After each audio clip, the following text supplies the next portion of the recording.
John Andre hierso uit 'n lekker koeler Jeffreys Bay.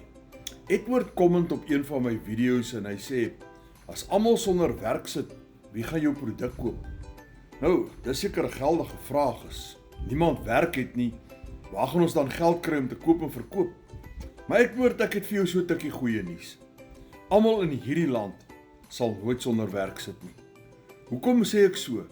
Want daar's party mense wat net sit en daar's ander mense wat weier, hulle begin hulle eie ding doen. Hulle is entrepreneurs wat hulle eie inisiatief gebruik. Ek het 'n hele klompie jare gelede met 'n meisietjie uitgegaan en sy was 'n jong meisie van 38 jaar oud hier in Jeffreys Bay en al wat sy gehad het is haar Isuzu bakkie. Maar sy het daai Isuzu bakkie gevat, daar ry sy elke oggend vroeg na boere toe in die omgewing. Dan koop sy 'n vrag wart lemoene. Dan koop sy 'n vrag groenmielies. Dan koop sy arbeie en perskes of wat ook al. En dan gaan staan sy in die hoofstraat van Jeffreys Bay en verkoop sy al daai goed sommer nou, net daar op die spot uit. En sy het oor R100,000 'n maand verdien.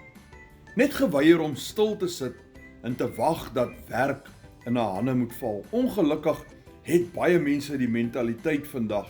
Ek het nie en as niemand vir my gee nie, dan sit ek nou maar net.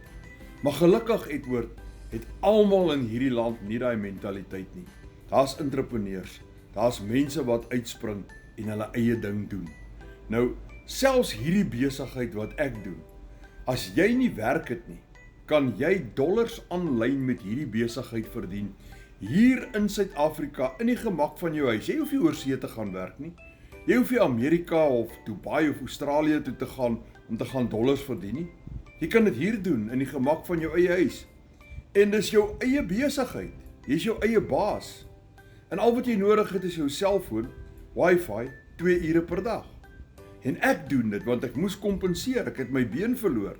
Ek moes 'n ekstra inkomste vind. En as ek dit kan regkry, kan jy dit doen.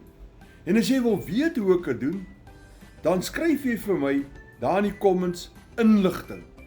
Maar as jy regtig ernstig is om hierdie te doen, WhatsApp my met die woord inligting en ek stuur vir jou al die inligting wat jy nodig het.